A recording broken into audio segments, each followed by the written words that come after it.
ನಮಸ್ಕಾರ. Cosmic society YouTube ಚಾನಲ್ಗೆ ಸ್ವಾಗತ. ಬನ್ನಿ, ಹೋಳಿ, ಫಾಗುಯಾ, ಡೋಲ್ ಯಾತ್ರಾ ಮತ್ತು ವಸಂತೋತ್ಸವದ ಮಹತ್ವದ ಕುರಿತು ನಮ್ಮ ಈ ವಿಡಿಯೋನಲ್ಲಿ ಚರ್ಚಿಸೋಣ. ಈ ಹಬ್ಬಗಳು ಇತಿಹಾಸ, ಸಾಂಸ್ಕೃತಿಕ ಮಹತ್ವವನ್ನು ಮತ್ತು ಆಧ್ಯಾತ್ಮಿಕ ಪ್ರಾಮುಖ್ಯತೆಯನ್ನು ನಾವು ಅನ್ವೇಷಿಸುತ್ತೇವೆ.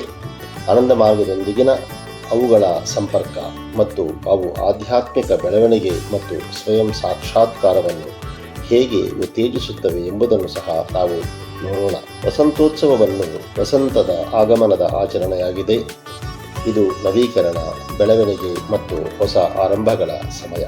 ಮಧ್ಯ ಏಷ್ಯಾದಿಂದ ಭಾರತಕ್ಕೆ ವಲಸೆ ಬಂದ ಆರ್ಯರು ತಮ್ಮ ಸಂಪ್ರದಾಯಗಳು ಮತ್ತು ಪದ್ಧತಿಗಳನ್ನು ತಮ್ಮೊಂದಿಗೆ ತಂದರು. ವಸಂತೋತ್ಸವವು ಶತಮಾನಗಳಿಂದ ಆಚರಿಸಲ್ಪಡುತ್ತಿರುವ ಅಂತಹ ಒಂದು ಸಂಪ್ರದಾಯವಾಗಿದೆ. ವಸಂತೋತ್ಸವವು ಚಳಿಗಾಲದ ಅಂತ್ಯ ಮತ್ತು ವಸಂತಕಾಲದ ಆರಂಭವನ್ನು ಸೂಚಿಸುತ್ತದೆ. ಇದು ಚಳಿಗಾಲದ ಶೀತ ಮತ್ತು ಕತ್ತಲೆಗೆ ವಿದಾಯ ಹೇಳುವ ಮತ್ತು ವಸಂತಕಾಲದ ಉಷ್ಣತೆ ಮತ್ತು ಬೆಳಕನ್ನು ಸ್ವಾಗತಿಸುವ ಸಮಯ.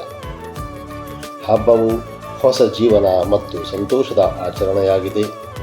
ಚಳಿಗಾಲವು ವಸಂತಕಾಲಕ್ಕೆ ದಾರಿ ಮಾಡಿಕೊಡುತ್ತಿದ್ದಂತೆ ಹೊಸ ಜೀವನವು ತನ್ನ ಎಲ್ಲ ವೈಭವದಲ್ಲಿ ಹೊರಹೊಮ್ಮುತ್ತದೆ. ಆನಂದ ಮಾರ್ಗದಲ್ಲಿ ನೈಸರ್ಗಿಕ ಪ್ರಪಂಚ ಮತ್ತು ಜೀವನ ಚಕ್ರದೊಂದಿಗೆ ಸಂಪರ್ಕ ಸಾಧಿಸುವ ಒಂದು ಮಾರ್ಗವಾಗಿ ವಸಂತೋತ್ಸವವನ್ನು ಆಚರಿಸಲಾಗುತ್ತದೆ.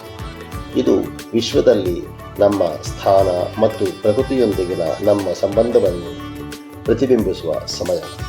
ಆತ್ಮ ಮೋಕ್ಷಾರ್ಥಂ ಜಗದ್ಹಿತಾಯ ಚ ಅನ್ನುವ ಶ್ರೇಷ್ಠತೆಯ ಗುರಿಯೊಂದಿಗೆ ಹೋಳಿ ಮತ್ತು ಫಾಗುಯಾಗಳು ಉತ್ತರ ಭಾರತದಲ್ಲಿ ಆಚರಿಸಲಾಗುವ ಎರಡು ಹಬ್ಬಗಳಾಗಿವೆ. ಅವುಗಳು ಕೆಲವು ಹೋಲಿಕೆಗಳನ್ನು ಹಂಚಿಕೊಂಡರೂ ಅವುಗಳಿಗೆ ಕೆಲವು ವಿಶಿಷ್ಟ ವ್ಯತ್ಯಾಸಗಳಿವೆ. ದಂತಕಥೆಯ ಪ್ರಕಾರ ಹೋಳಿಕಾ ನರಭಕ್ಷಕ ರಾಣಿಯಾಗಿದ್ದಳು. ಅವಳನ್ನು ಅವಳ ಸ್ವಂತ ಜನರೇ ಜೀವಂತವಾಗಿ ಸುಟ್ಟು ಹಾಕಿದರು. ಈ ಕಥೆಯನ್ನು ಹೋಳಿಕಾಳ ದಹನವನ್ನು ಸಂಕೇತಿಸಲು ದೀಪೋತ್ಸವಗಳನ್ನು ಬೆಳಗಿಸಲಾಗುತ್ತದೆ. ಅಲ್ಲಿ ಹೋಳಿಕಾಳ ದಹನವನ್ನು ಸಾಂಕೇತಿಕವಾಗಿ ಮಾಡಲಾಗುತ್ತದೆ. ಹೋಳಿ ಮತ್ತು ಫಾಗುಯಾಗಳು ಕೆಟ್ಟದರ ಮೇಲೆ ಒಳ್ಳೆಯದನ್ನು ಆಚರಿಸುವ ಆಚರಣೆಗಳು ಆಗಿವೆ. ಅವು ಕತ್ತಲೆಯ ಮೇಲೆ ಬೆಳಕಿನ ವಿಜಯವನ್ನು ಮತ್ತು ದುಷ್ಟತನದ ಮೇಲೆ ನೀತಿಯ ವಿಜಯವನ್ನು ಪ್ರತಿನಿಧಿಸುತ್ತವೆ. ಉತ್ತರ ಭಾರತದಾದ್ಯಂತ ಹೋಳಿ ಮತ್ತು ಫಾಗುಯಾಗಳನ್ನು ಆಚರಿಸಲಾಗುತ್ತದೆ. ಆದರೆ ಕೆಲವು ಪ್ರಾದೇಶಿಕ ವ್ಯತ್ಯಾಸಗಳಿವೆ. ಕೆಲವು ಸ್ಥಳಗಳಲ್ಲಿ ಹಬ್ಬಗಳನ್ನು ಬಹಳ ಉತ್ಸಾಹದಿಂದ ಆಚರಿಸಲಾಗುತ್ತದೆ, ಆದರೆ ಇತರರಲ್ಲಿ ಅವು ಹೆಚ್ಚು ಶಾಂತವಾಗಿರುತ್ತವೆ. ಸಾಂಸ್ಕೃತಿಕ ಮತ್ತು ಹೋಳಿ ಮತ್ತು ಫಾಗುಯಾಗಳು ಉತ್ತರ ಭಾರತದಲ್ಲಿ ಪ್ರಮುಖ ಸಾಂಸ್ಕೃತಿಕ ಹಬ್ಬಗಳಾಗಿವೆ. ಅವು ಸಾಮಾಜಿಕ ಒಗ್ಗಟ್ಟು, ಸಮುದಾಯ ಬಾಂಧವ್ಯ ಮತ್ತು ಸಾಂಸ್ಕೃತಿಕ ವಿನಿಮಯವನ್ನು ಉತ್ತೇಜಿಸುತ್ತವೆ. ಶ್ರೀಕೃಷ್ಣನ ಡೋಲಾಯಾತ್ರಾ. ಡೋಲಾಯಾತ್ರವು ಬಂಗಾಳ ಮತ್ತು ಪೂರ್ವ ಭಾರತದ ಇತರ ಭಾಗಗಳಲ್ಲಿ ಆಚರಿಸಲಾಗುವ ಹಬ್ಬವಾಗಿದೆ. ಇದು ಶ್ರೀಕೃಷ್ಣ ಮತ್ತು ಅವರ ಭಕ್ತರ ನಡುವಿನ ದೈವಿಕ ಪ್ರೀತಿಯ ಆಚರಣೆಯಾಗಿದೆ. ಶ್ರೀಕೃಷ್ಣ ಪರಮಪುರುಷ, ಅತ್ಯಂತ ಪೂಜ್ಯ ದೇವತೆಗಳಲ್ಲಿ ಒಬ್ಬರು.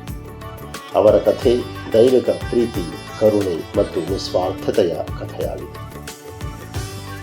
ಡೋಲಾಯಾತ್ರೆಯು ಶ್ರೀಕೃಷ್ಣ ಮತ್ತು ಅವರ ಭಕ್ತರ ನಡುವಿನ ದೈವಿಕ ಪ್ರೀತಿಯ ಆಚರಣೆಯಾಗಿದೆ.